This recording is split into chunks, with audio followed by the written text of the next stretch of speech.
Hello, everybody. Today we're going to be looking at what's wrong with dictatorship.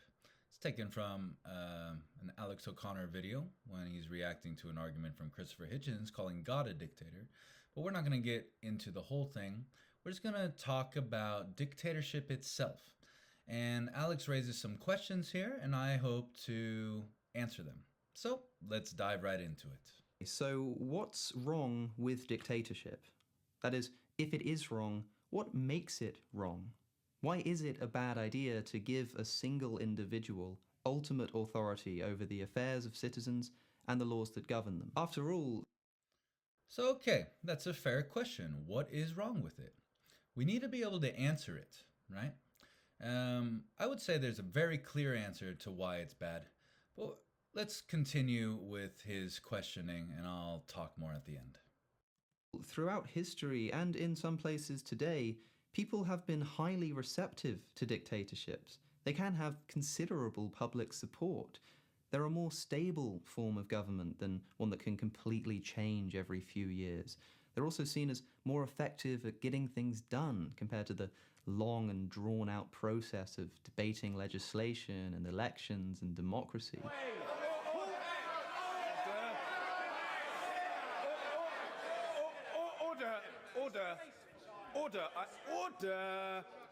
Order. I must ask the honourable gentleman, order. As has sometimes been said of the fascist dictator Benito Mussolini, he made the trains run on time. Okay, let's pause here and let's start thinking a little bit. So, what's wrong with dictatorship? Well, it's in general the principles of individualism versus collectivism. So why is collectivism bad and why is individualism good? Well, to start with the collective is to start with something that is reducible. We should always start from irreducible foundations, irreducible starting points. And the collective is not a thing in itself, it is a collection of individuals. And what is the individual? Well, the individual cannot be broken down into parts and still make sense of the individual. For instance, individuals have digestion and they have toes and they have hair and all these other things, right? And if we were to break it down into analyzing the parts of the individual, well, we would lose sight of what the individual is. We would lose the essential characteristics of the individual. We would lose the concept of what an individual is. So, dictatorship necessarily starts with the collective, the idea that the dictator will govern what is best for all people, and that one person should be allowed to force the good upon all other people. The idea of force is anti-mind. The only proper use of force is to prevent force, ironically. But force can never be perpetrated against individuals and still be honoring their essential characteristics, their nature. This is evidenced. Yaron Brook, who is a political commentator that I quite like, he was in St. Petersburg a few years ago, just after the invasion of Ukraine, and he gave a talk.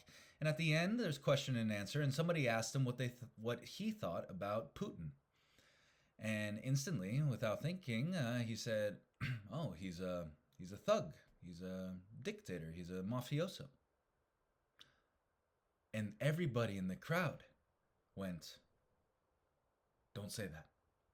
Not you're wrong, and here's the reasons why, but we don't talk about that. That is no, right?"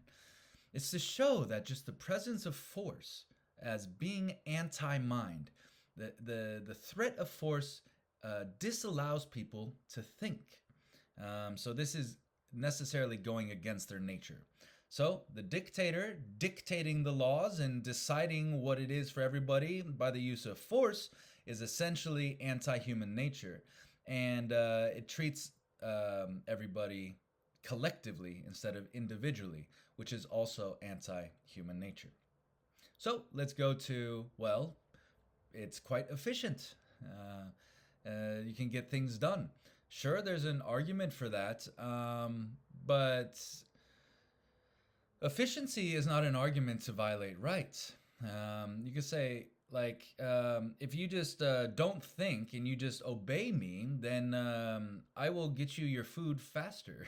For instance, just anyway, it's not an argument. It's an anti-mind argument, an anti-reason argument, which is anti-human nature. So the efficiency argument is not a good argument because it violates what we are. And that the people prefer. Okay, just because a majority prefers something does not make it correct either.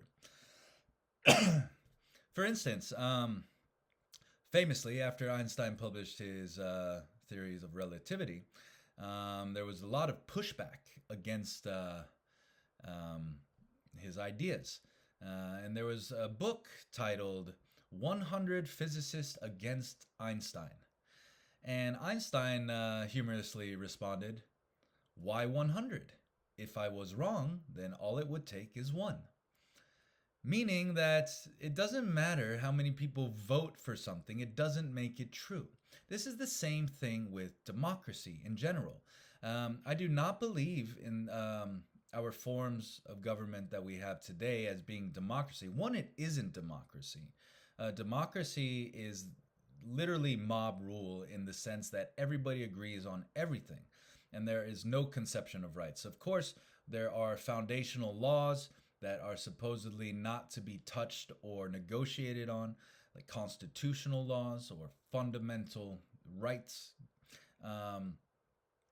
And then you have like a little bit of a mixture. And our democracy today, we show up once every 4 years or so and basically say, "Oh, continue with what you're doing," or "Oh, I don't really like it." But it's not really democracy. Not that mob rule democracy would be better. I think a much better form of government would be that the government is only there to protect our rights that honor our nature. So essentially, the government would have a military to protect against foreign aggression against the society.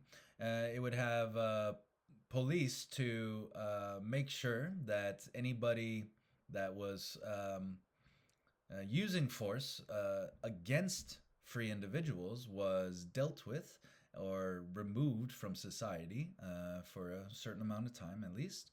And then courts to adjudicate this process. So you have the police, you have the military, and you have the courts. The government should have nothing to do with the economy whatsoever.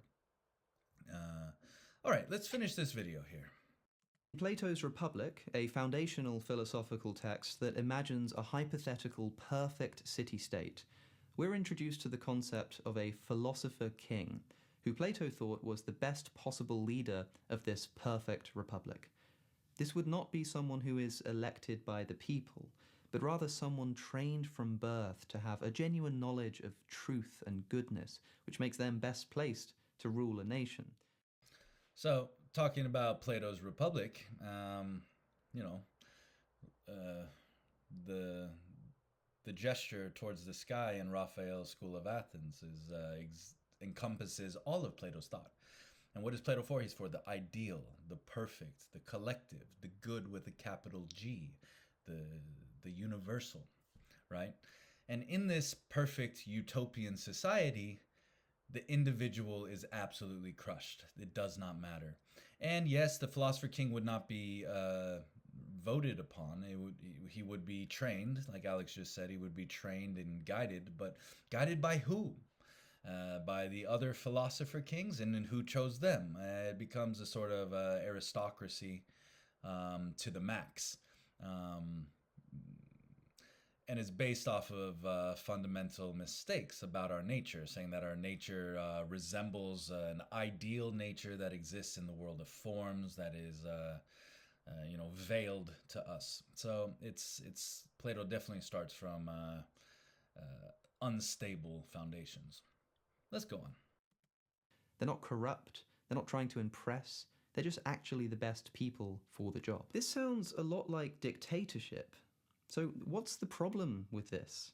Ideally, we would have a dictator who knows what's best for his or her citizens, cares for the interests of those citizens, has a good understanding of truth and goodness, and takes decisive action in producing the best and most stable society. Why is that bad? It's impossible.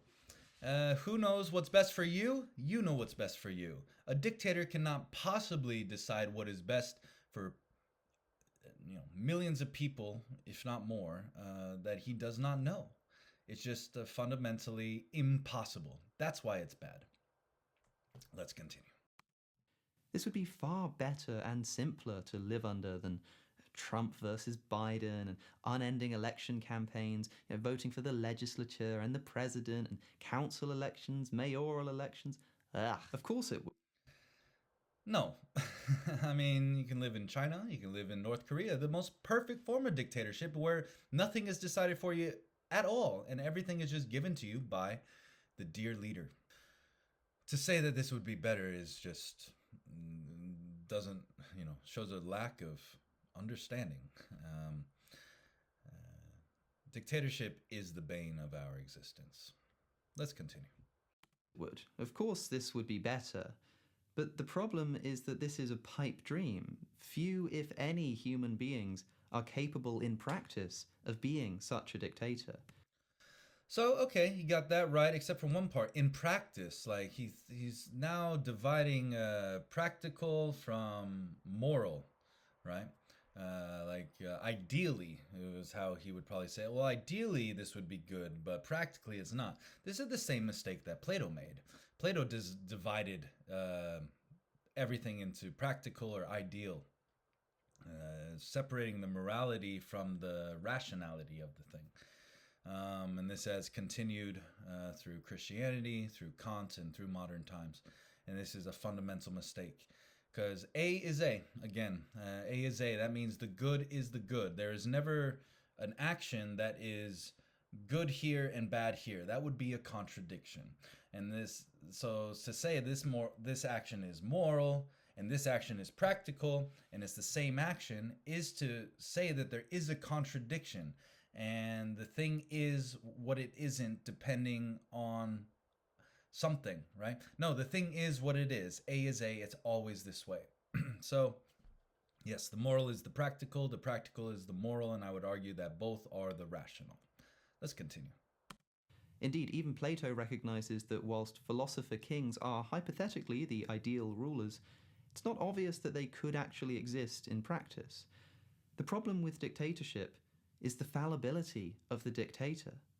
Sure, a perfect dictator sounds fantastic, but of course dictators are also humans. Yeah, so it's this idea that if something's going to be perfect, then it has to be divine and godlike, infinite in its wisdom and power.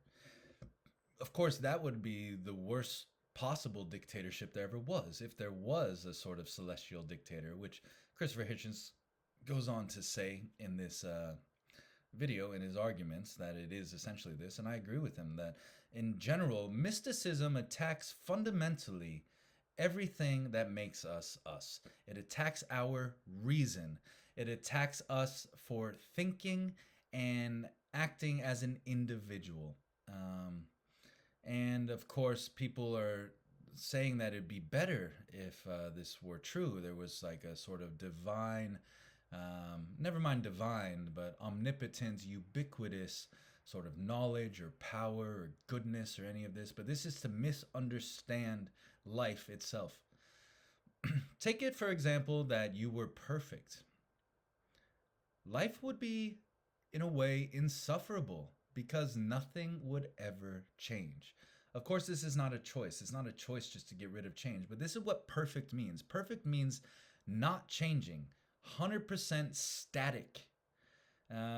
Part of what it makes life so enjoyable is the ability to develop and become better. So the idea of perfect in a divine, unchanging sense is horrible. The idea of perfect in a reasonable sense of the process of becoming better is a much better idea. And humans are simply never perfect. Because of this, in practice, dictatorships are prone to falling into disaster. In theory as well. Without sufficient means to hold one to account, a dictator can exercise cruel and arbitrary power. He can become tyrannical and oppressive. He can be corrupt or malicious or both. And even if we find a dictator with genuinely pure intentions, he can still simply get things factually wrong, make a mistake, and accidentally lead his country into ruin because nobody could stop him. Dictatorship is bad because it violates our nature, simply. There are all these specific reasons that Alex is giving, and I'm glad that he is recognizing them, but he is incapable of saying why it's bad. And it's not bad because of the consequences. This is a consequentialist argument. Like, well, just look at the end and see what happens. No, it's bad from the start, from the foundation of A is A and honoring what people are and what needs to be true in order for them to live out their nature, and they need to be free. One more note on this is the word utopia, perfect place, but actually topia means place, and you in this sense means good or no place. So utopia is literally no place. So ideas of utopia are doomed from the start. They are not even good thought experiments. They just guide us down the wrong path. All right, we'll end it here today. So I hope you enjoyed me actually thinking.